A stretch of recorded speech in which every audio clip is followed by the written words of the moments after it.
Hi and welcome to Stamp with Ginny. Today I'm going to share with you how I made this great little nautical themed beach bag.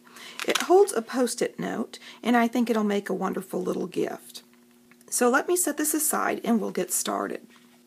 The first thing you're going to need is your simply scored scoring tool and a piece of real red cardstock. This one happens to measure 4.5 inches by 8 inches. I'm going to set the long side against the top of my ruler and I am going to score it at the 3-inch mark, the 3 1/4 inch mark, the 6 3/4 inch mark, and the 7-inch mark. Now this side here is going to be the top of my purse or this little flap. Okay, during this next step you'll need a pencil. I'm going to use a pen for this so that hopefully you can see it a little easier. And on this top flap that is going to be the top of your purse, you're going to want to mark at the 3 1/4 inch mark from the outside edge. Now I'm using my grid paper and each grid square is 1/4 inch, so it's real easy to line up. And then I'm going to flip it over, and on this other side I am going to put a little mark at the 1/2 inch point on both sides again. Okay, I find the personal trimmer is the way to go when doing this. And what I'm going to do is I'm going to line up this first little tick mark against the cutting pad here, and then I'm going to swing the cardstock until my score line, this first one from the bottom of the purse, touches my track also. And I'm going to run my blade. There we go. Now, to do the other side, I simply turn it upside down, line up that first score line, swing it over so my tick mark is in the groove, make sure it's where I want it, and then run the cutting blade again.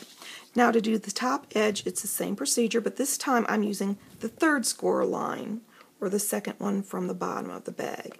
Line it up, cut, and then do the same thing on this other edge. Line up the score line, line up the tick mark, make sure it's where you want it, and then cut. Okay, now that I've got all 4 edges cut, I can set my trimmer to the side. Okay, now that I've got everything cut, I'm ready to score and use my bone folder to make those lines nice and sharp. So I'm going to fold on all 4 of the lines that I've scored. There we go. So now I've got my basic purse shape and I'm ready to start decorating. So let me show you how I did that. I'll set this aside. Okay, the first thing you're going to need is a piece of Coastal Cabana. This measures 4.5 inches long by 1.5 inch tall. And then you'll need a piece of the Nautical Designer Series paper, 4.5 inches long by 1 1/4 inches tall, and a piece of Night of Navy cardstock that measures 4.5 inches long by 1 3/8. And what I'm going to do is I'm going to add a little adhesive on here. I'm adding it to the back, and I want to make sure that I put some on the ends along within the center because I want to make sure those edges stick when I get ready to trim them. I'm going to layer this on top of my Coastal Cabana.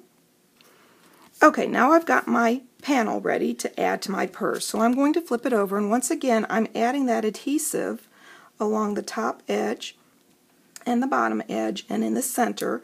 And then over here on my bag, I know that I want it about 1/4 inch high. I know I want it about 1/4 inch from the bottom, so I'm just going to add a little tack of glue on each side so that I know that panel will stay tight. And if you want, you can even line this up with your grid paper so that you know you have it where you want it. And I'm ready to adhere. There we go. Okay, now I'm going to take my scissors and I'm going to flip this over and I'm going to trim off this outer edge. I find using my long scissors here works well. Simply lay the blade against the cardstock and trim. All nice and neat. Okay, so now I am ready to work on this top flap. Okay, I've got my paper piercing mat, I've got a 1/2 inch circle of my Coastal Cabana, and I've got this great little antique brad. I chose this one because to me it kind of looks like a compass, and I thought it went with the nautical theme.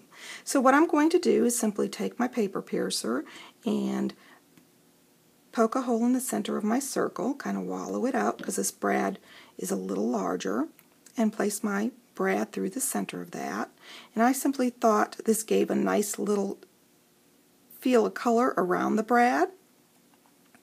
And then I am going to take the top of my purse and I am going to find where I'd like the brad, and I'm kind of doing it about 1/4 of an inch up from the edge to almost 1/2 inch and kind of in the center. If you really want to, you can measure it, but I'm okay with eyeballing it. And I'm going to place my brad through there, and I'm going to open out the prongs. So I'm ready now for that decorative edge. And let me show you how I did that. I've taken a piece of Night of Navy cardstock. This happens to measure 3 1/4 inches by 1 1/4, and that's just wide enough so that it'll cover up all the stuff on the back side of the panel that you don't want to see. And so now that I've got my trim, I'm ready to add my Coastal Cabana piece. And this is simply a piece of scrap I've got.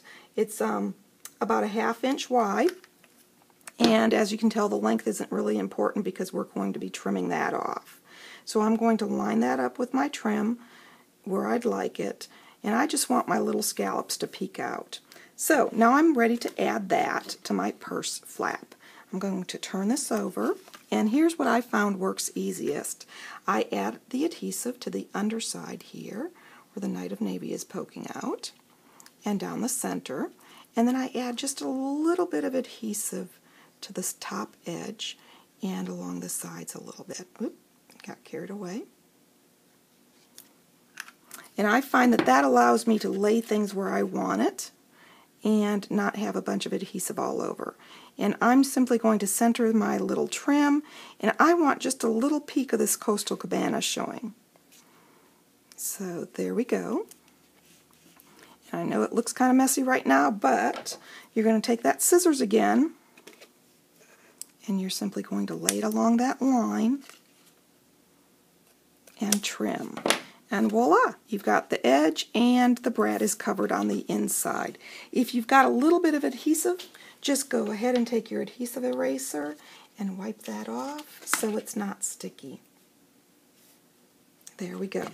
So now I'm ready for my handle, and I'm simply going to take a piece of sticky strip, and I'm using sticky strip because sticky strip is exactly 1/4 inch wide, so it sits right there in that space that I created with my 2 score lines. I'm going to remove the sticky strip cover, and then I'm going to take my ribbon, and this is a 10-inch piece of real red 1/4 inch cotton ribbon that's new this year, and you're just going to love it. I'm going to wrap it around the back side, making sure that I do not twist it, and then lay the other half down.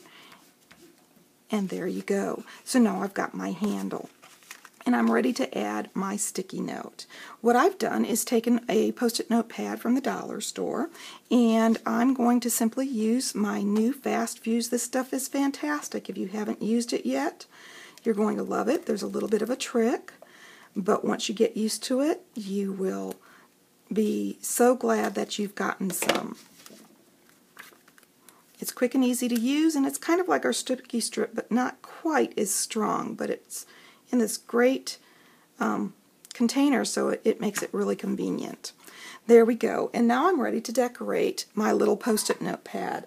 And I'm going to use my Night of Navy ink pad and this cute little anchor that comes from the C Street stamp set that coordinates with the Designer Series paper, and simply stamp a little anchor there.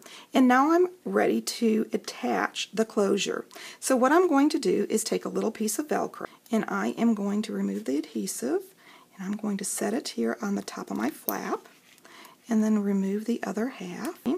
And then I find simply closing the purse where I want it gives me that Velcro flap exactly where it needs to go. There we go, all finished. Let me show the original again. If you'd like any of these products, feel free to stop by my online store. It's open 24/7, and you can get there from my blog, www.stampwithjinny.com. Thanks for joining me.